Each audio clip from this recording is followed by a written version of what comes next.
What's going on, everyone? And welcome to our new segment. It is called Let's Talk Gaming. And in Let's Talk Gaming, we're pretty much gonna have a guest every time, and we're gonna say what it is that gaming means to us, and then what it is that gaming meant to our guest, of course. And today we have a very special guest, probably my favorite guest that we're ever gonna have. And it's not because he's my favorite person, but we have Goldo from his own podcast also. It's called GenerationShock 2020 over on YouTube. But fun fact, Goldo is also my longtime best friend for 16 years now. And counting. Yeah, and counting. But we have known each other for a very long time, and we have shared many things, especially when it comes to gaming. Gaming has pretty much been our life. It has revolved our lives since we met, pretty much. We met almost playing games, you can say, and it grew up from there. Yes. But yeah, GenerationShock 2020, Goldo's podcast over on YouTube. It is pretty much a podcast with four friends that talk about how things affected them generationally, from when they were born to now, growing up and everything.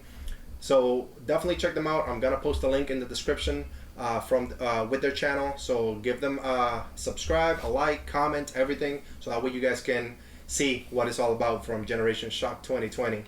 But Goldo, welcome.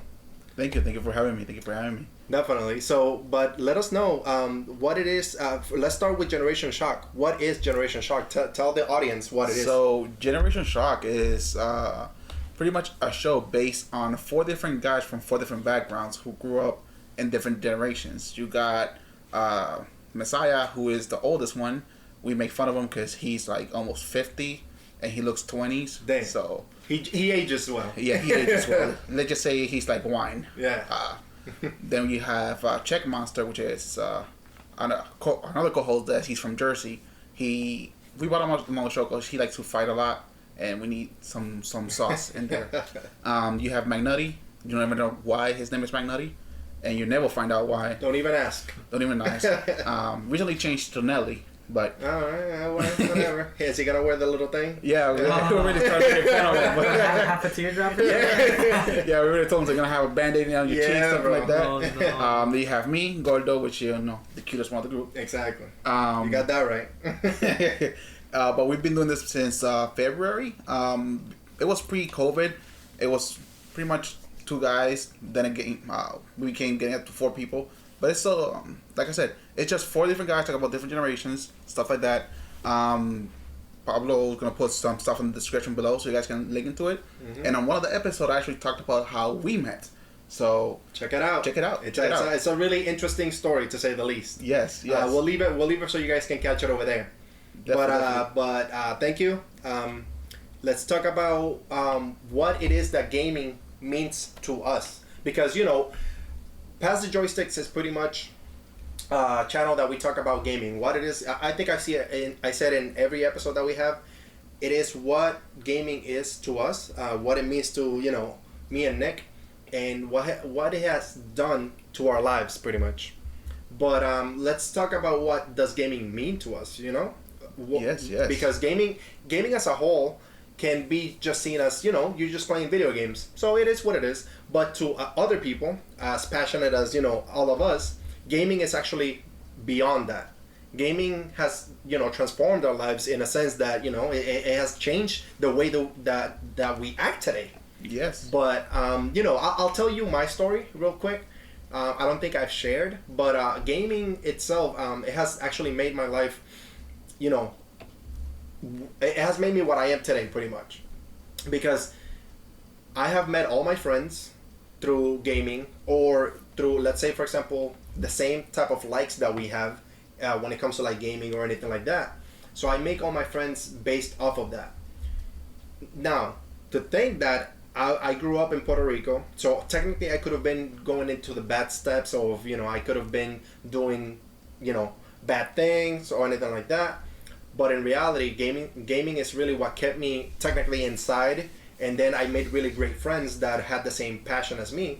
So, you know, we steered the right way, and gaming just kept us close. And even to this day, we still play games like online and all that stuff. So video games really is what really made me who I am. And now being 29 years old, I feel like gaming really has, you know, evolved all over since I was born till to now. I have seen games change. I have seen the way that I've played games, all of that change and everything. So I feel like gaming overall is going to stay in my life pretty much forever. I'll be old playing with these guys, Yep. you know, nonstop. That's the plan. But gaming definitely just means the world to me because it has made so many changes in my life, and I've made great friends through gaming too. So, but let's hear what Nick, what does gaming mean to you? Ooh, such a vast question. I mean, it is big, you know. I guess in my eyes, how I view gaming is pretty much just like interconnectivity in a way. Like I get to share experiences with multiple people in different ways, or maybe like on different consoles and stuff like that. Right. I've met many people over the course of at least a decade or so that I either still talk to this day. For example, I always talk about how I play this game called Smite. Yeah. And there's a group of guys that I met back in 2008 on the 360 that I used to play Halo with, and now I still play Smite with them to this day. So it just gives you an idea of it's kind of endless. Like to this day, I mean, we still talk to people that maybe I'm pretty sure you guys still play with. Yeah. And it's just nice to be able to share these experiences. And every day that we wake up, there's usually some news that just gives us a heads up on maybe another game in the future that we're going to do the same thing with. So it's definitely been a life changer. I could have just like Pablo, I could have probably gone out and had like a different lifestyle or something like that. Could have probably had a family by this age. Yeah. No. But here I am, living a very happier, in my opinion, and safer lifestyle. Agree. Yeah. Yes, So, yes. I agree. It's definitely been good. Yeah. Can't complain. But that's pretty much what gaming does. It changes your life. You don't really think about it, but if you really are passionate about the gaming world, you meet great people, and not only through gaming, but they actually change your life. That's what's incredible. Just gaming can actually change your life. Yes, But indeed. let's get our guest Goldo. What does gaming mean to you? Gaming means to me a lot. The way I see it is, I'd rather play video games than be on the streets and doing things that are not safe for me. I could be out drinking, doing drugs, whatever, but no, I chose to stay home and play video games. So it's a good thing. A lot of people look bad on it, but I say, hey, listen, at least I'm on my home, safe, with my friends, playing online. Exactly. Through gaming, I actually started playing Smite recently because this guy plays Smite like 24/7. Yeah. So he actually got happy when we started playing Smite. But it's a fun game to play with them. Gaming, like I said, is what got us together as a friendship. Back in 2004? 2004. Yeah. Yeah. It's been a And while, bro. it's, like you see, it's been a while. Gaming connects people. There's a lot of people that I played with back in gaming. Look at me saying ridiculous words. Back in the day that I still play with. For example, one of his cousins, Jomar, wherever you are, hi to you. We started playing back in, I don't know. Yeah, it's been a while too. Yeah, it's been a while too. But him and us, like I said, gaming connects people. It's something else, and gaming is life, pretty much. Yeah, and that's exactly what it is. That's what the show is all about. It's all about we named it Let's Talk Gaming because we just want to talk about what it is that gaming is to us. We want to talk about our favorite video games. We want to talk about how it has impacted us and all the journeys that we've had through gaming. All the different things that we've done through games. But talking about favorite video games, let's talk about your favorite video game or any video game that you think that has affected you, or any video game that you feel that you've put so many hours into it that you've been like, this is my game. Yeah. What game pops into your head? What is the first game that pops into your head on that? Ratchet and Clank. Back in the Wow, day. that's a pick. Yeah. Wow. You know That's a what's pick. funny about Ratchet and Clank? I used to go over his house Yeah. and I just get there and he's on Ratchet and Clank. Then I would leave. I would come the next day. He's still on Ratchet and Clank. Jesus. Like I will play that the day. same game or different one? No, the same game. The same he just game. popping game Wow. on that. Yeah. Like I beat that Impressive. game like 47 times. Yeah. But he went through a bunch of different Ratchet and Clank. So you know. Yeah, but trust me, Ratchet and Clank. I played that game till the PS2 did not read it no more. I like the PS2 doesn't want to read it no more. Okay. Ratchet and Clank was a great game in my opinion. I mean, you played Ratchet and Clank, yeah. so you know. I played you know, that and Jack and Daxter. Yeah, was Jack a and really Daxter big one was for me awesome. on like the early PlayStation days. So those were pretty good. Yeah, and those and Devil May Cry 3 special Devil edition. May Cry. They're all on the Switch right now on sale. Yeah. Oh, really? They're all on Switch. sale. They're like $50 Incredible. right now. So. Yeah. So it's a great time to catch all these games on sale and everything. Nostalgia is big, I'll tell you that much. Because nostalgia just brings all these games back and whatnot. Yeah. Oh man. It might blind you though. You might play the game and it's worse. I mean, Very rare. It's very rare, right? It's very rare. rare that happens, but it's pretty cool though. Getting back to those games and whatnot. I mean, what's one game that you would pick? Like of all the games that you've ever played, Nick, My entire life. your entire life, what is one game that you would say that is the game? Ooh. Smite. So here's the reason why. Here's the reason why. Let's go with Smite. So there's many games that I've played obviously, and there's a lot of games that I've stuck to for years. Of course. But there is not a single game that I have gone back to on a daily basis for 5 years straight. Mm-hmm. I just can't. I can't think of it. And I play it on my computer. I play it on my PC. I play it on my Xbox. I play it on my PlayStation. I played on everything. On everything. Like If they put it on the Samsung Smart Fridge, I would you play best it. believe that I he would will play be it. on the Samsung Smart Fridge. I've made multiple friends through this, multiple relationships. Like I've met so many people through this game that it's crazy. I've gone to they do this like yearly thing where they do like a kind of like a pro circuit where they bring like all the pros to the end of the year, kind of like what they do with like Overwatch and stuff like that. Okay, they did that for that game, and they actually brought it to AMC theater, out in right? Orlando, yeah. And you just pretty much went and you bought a ticket and you watched it live with hundreds of people, and That's they gave you incredible. like the merch and stuff. Wow. That's awesome. So that was It's an good to know. experience. It's a game that just brings people like that. That's crazy. Yeah. Just thinking about that, you know, thinking about like what a game can do. The possibilities. Yeah, exactly. Just bringing people together in a movie theater just to watch it live with all the people that have the same taste, the same likes as you. You know what I'm saying? Very rare. That's incredible. Very No, rare. but Smite. I mean, I even gotta say, I'm a little addicted right now myself.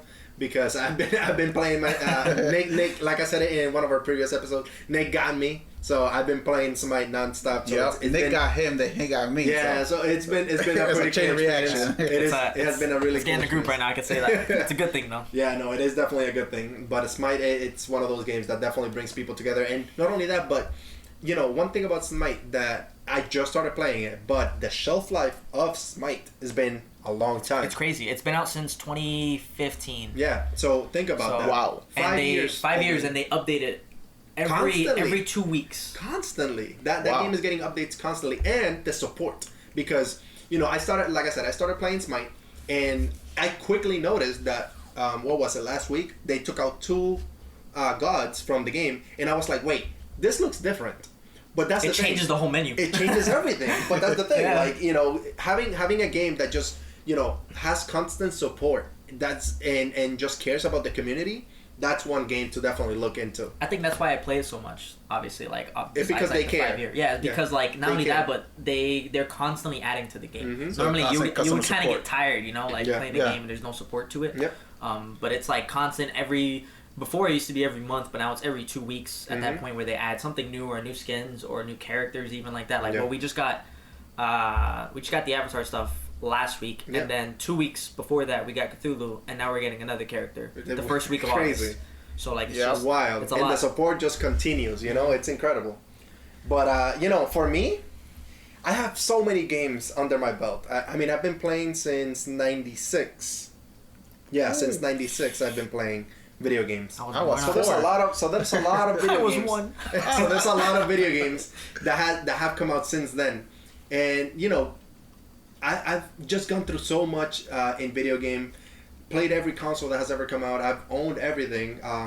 You know, to this day, I own everything that comes out in consoles or gaming or anything like that. I try every game that comes out. If you recommend me a game, best believe I'm gonna try it because I love playing. He games. will. He will. I love playing new things and whatnot. I got a game for you then. All right, Carry On. carry on. It's a 2D reverse horror game where you play as the monster. Say less. You said And horror. it's free on Game Pass. You said horror. Guess what? It's gonna be downloaded. It just came out today. But, it just came out today. came out. Oh yeah, best believe. I haven't logged in snap. today, so I will definitely. I always download like 1 or 2 games when I log in just to try out different things. But everybody out there knows that my favorite video game of all time is Resident Evil. Everybody knows this. Where's he at? Resident Evil really just means everything to me. I've always been into horror. Horror has always been like my forte when it comes to like video games, movies, experiences in real life. Anything horror, I love. I love the thrill. I love that experience. But I will say this: Resident Evil is more of a single player game. I have met certain people through Resident Evil, and which I am still friends with to this day. But I will say that one game that really caught me off guard, and I have put so many hours since the game came out, is Overwatch. Overwatch. I knew it was coming. I was like, Overwatch. I kind of forgot. Overwatch, in my opinion, has been one game that has just brought so many of us together that it is just incredible. It make us fight too. Yeah, we argue all the time. It's not that we argue every just day, to... even when we don't play it. Right. Especially you, Pito. Yeah. I see you know, you. we argue all the time over Overwatch, but it's one of those games that we just love so much because of, you know, the moments that we share in this game, the moments that, you know, we've had over the course of the game being released and everything that we've done on that game, it has just been incredible. And I was talking to you guys about this the other day. This is that one game that if we get tired of any other game, we go back to it. It's like your rebound sex. Yeah, I mean, you know. But this is that one Rebound game that we always go back to no matter what. And every time that they add a new event or anything like that, we're always back on it. We're always trying to get all these skins. We're always trying to get the loot boxes. Yep. You know? Even if I don't play for like 2 or 3 months, I usually come back. Right. Yep. And it's If crazy. there's an event, we go for it. And we can definitely just sit there and play for hours and whatnot and just, you know, have fun. Even if we argue, because even arguing, we're still having fun. Yeah. Because you know, it's just a friendly game. But Overwatch has really brought so many of us together that we've played with so many different people. You know, since the game came out, we've had friends from our home state of Massachusetts. Yes. You know, that we've played with. We've had a lot of people that we've met through the game that we've never even met before. We've had friends that we've met here in Florida that we play together now, like Nick, for example. You know, so just so many different people that we've come across in Overwatch, and I feel like Overwatch is really that game that has brought us all together. Yeah. In a sense, you know what I'm saying?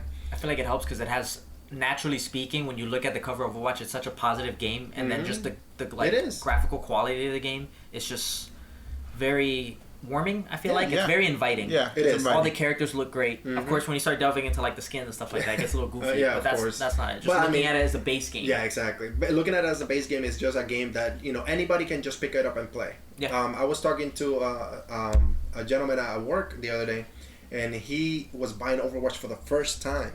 He's never even played it before or anything. 4 years later. Yeah, so That's he's crazy. never even played it before or anything like that. And we were talking, and he's like, I've heard about the game, but I've never even picked it up or anything like that. I'm like, let me just tell you that you are about to enter a world that is going to be an incredible experience. Showed him the tattoo, showed him that, you know, you can play Tracer because I have Tracer there too. But it's these little things, you know, that just connects us, you know. Gaming just by a single conversation like that you can have with somebody just brings you all together. That's just what amazes me, you know what I'm saying? And it does. Overwatch has been that game for me because it has just meant so much in the memories that we've made. It's just incredible. Yep. But overall, I mean, gaming definitely has been everything for us, you know? Yeah. What is one of your favorite memories in gaming? Doesn't matter what game it is. What is one memory that you can think of that you will never forget? What can you think of? Oh, let me see. Oh, my baby, Destiny. The first time in Destiny 1 when I got the Galahorn. Ooh, man. That legendary rocket launcher. The one that I never got until the end. It took me 2 years to get it. And I did every raid without it. Yo! I remember I went to LFG. I remember that you got wild, and I'm like, alright, I guess I don't have it. I remember I was doing a raid, and everybody's like, oh, I'm gonna get a Galahorn. I'm the one not saying nothing. Boom, on the results, you get a Galahorn. I was like, damn. Pikachu face. I'm like, what? I got a Galahorn? Just like, yo, I got a Galahorn on LFG. It's like, yo, send me an invite. I got you. Incredible, man. The Galahorn, for those of you who have played Destiny, you know that the Galahorn was the gun to have. If you didn't have the Galahorn, like, what were you doing? Nobody what were you doing? with you. Yeah, like, what were you doing? Like, you might pick up the game. If they tell you, oh, let's do a raid, pick up the Galahorn. Wait, I don't have a Galahorn. Oh, okay, never mind. Legendary rocket. Kick out the party. Galahorn was definitely that gun, and I do remember that time that he got the Galahorn because I was so speechless. He was very sweet, and I was very salty. So yeah, Galahorn was definitely that gun to have. I'll say that much. Nick, what about you? What is the one game moment that you can think of that just made everything? They're both. So I feel like it's a tie, but they're both Bungie. Okay, let's have both. Both. Okay. Let's have both. So in 2010, I had surgery for the first time in my life, where they put like these two things in both of my legs. Mm-hmm. So I was bedbound for about 6 months, and the surgery was the same day that Halo Reach came out. Wow. So that same day I got out of the hospital, I went home and I played Reach for forever. And they actually had a level cap at the time, which was Lieutenant, and I was the level cap. So I couldn't go past that level. So I just kept playing, and I kept playing and playing and playing. And that was that's like a memory that I always remember and I always think about, because it always reminds me of like when Halo was what it was. Of course. Hopefully what it'll be. Well, hopefully what Halo Infinite. And then Destiny, man. Destiny, when I want to say probably when I first got my Galahorn, or probably the first time I beat Atheon, was probably like one of like the highlights that I can remember. Or actually no, it was Crota. Crota. Of course, everybody has Crota. Yeah, it was Crota, because I specifically remember, this is very, very unique, I guess. At the time I wasn't working, and I got a call from GameStop asking if I wanted to go in for an interview in the middle, at the end of Crota, and they were racing for world's first. So I was like, all right, if you guys literally just keep this running for like 30-40 minutes, I swear I'll be right back. And I went to the interview. I was there for like 10 minutes. I left. I got back, and we finished the raid. Wow! So that was it was phenomenal. And that was like one of the highlights. That's incredible. That's incredible. That's incredible. That is dedication right there. That is definitely dedication, because to have your friends actually wait until you go to an interview for a job and then come back to keep going on the same game. Yeah, that was amazing. Loyalty and dedication at its finest. Hell yeah! That was one of like the highlights, I feel like, for multiplayer. Yeah, that's amazing. Nice. That is. I also got a memory from Destiny when I first got the Vex Mythoclast. That was one of the most brokenest gun in the whole game. No, man. When that thing came out, you look at somebody, you shoot, and they're dead. They're dead. Yeah, the whole team was dead. It's automatic dead. It's automatic. It was crazy. It got nerfed like 20 minutes after those are the release. things about Destiny. When the guns first come out, they're just overpowered as hell. Yep. They're just incredible. Like, Destiny really knows how to make their weapons. I'll tell you that much. Because not only they come out overpowered, so it's the gun to have, but then they nerf it and everybody has it, so it's like, whatever. It is what it is. But, for me, one time to remember, and I'm going to bring it back to Overwatch, was Season 5 of Overwatch, of competitive. Ooh. We put over 200 hours in just that one season. So 200 hours in one character. How long is a season? A season was back then it was 3 months. Okay. So I did 200 hours in 3 months, and well, technically it was a little bit over 200 because I did 200 hours on one character. Yeah, which was Mercy. Most people do that in a season. In season 5. So just to put that many hours and everything on that, it's just like ridiculous, because we put so many hours into that I just remember playing Overwatch like nonstop. It was one of those times that we were all on it. We were just vibing in the game. It was just incredible. We were just winning back and forth, and unfortunately nobody wanted to heal. So guess what? That was up to me. Yep. Nobody ever wants to heal anyway. So I consider myself a pretty good support. I'll tell you that much. I'll consider myself a pretty good support, but I do main other characters also. I main about 10 or 11 characters of the 32, of the 33 or something like that. Something like that. Yeah, but that's a lot of characters in there now. But definitely no. Destiny or Overwatch was that game that I've just had so many different memories, so many different experiences that is just incredible to me, because we've played so much of it to this day. You know what I'm saying? Yeah. But yeah, no. I just want to say thank you for coming to this episode. Thank you for having me. It's been real fun. Sharing experiences, even though I already know them, but it's fun Yes. to share the experiences with the world Yes. of the internet out there. Thank you for everything. I will say, go check out Generation Shock 2020. You will see this lovely face again in there. So that way, you guys can keep up to date, see their content. It's really great. They also have certain days that they go live. They just had one not too long ago. So really great experiences. Go check out GenerationShock. Like I said, I will post a link down in the description so you guys can have their channel there. And you'll see a little bit of the snippets and videos and everything that they have there. Shout out to everybody in Generation Shock. Thank you for letting me have Goldo out here. It's been real fun. I will say before we close out, we do have merchandise now. If you haven't seen, we have Pass the Joysticks t-shirts, we have buttons, we have hoodies, we have all that stuff. The description also will be down below. We also have a website that the description will be down below too. And the website has everything. It will have reviews. It will have our merchandise, different content that we're going to keep up to date with it. So I will say, check out our website. And then, if you want to support us, please get some of the merchandise. Rock it out. Tag us on Instagram, tag us on Twitter. Let us know what you guys think. Really great material, by the way, on the shirt. It feels fantastic. This is so much better than I thought it was going to be. Yeah, it's so great. I thought, honestly, I'm going to be honest, I thought when I saw the shirt and the colors, especially when I ordered it on my phone, my girlfriend was like, I don't know, it's maybe look like it might clash or something. Right. Mm-hmm. And then as soon as I saw it, incredible. It just like pops. Yeah. And it just feels, and the logo's fantastic. To be honest with you, it amazed me. I didn't think it was going to be this good when it came out, but incredible material. So check it out. Like I said, I will leave the description, and we'll let you know. Let us know what you guys think of it. Yeah. But so that's gonna be it for this video in particular. Just like Pablo said, everything's gonna be in the description box if you have any questions, or if you want to check for any of the links in particular, anything on the website for any games that we play, anything in the future. We're gonna post our reviews and individual stuff on the website that you could check out. It does have a mobile version, which is absolutely fantastic. Yes. But yeah, so take care and pass the joystick, guys.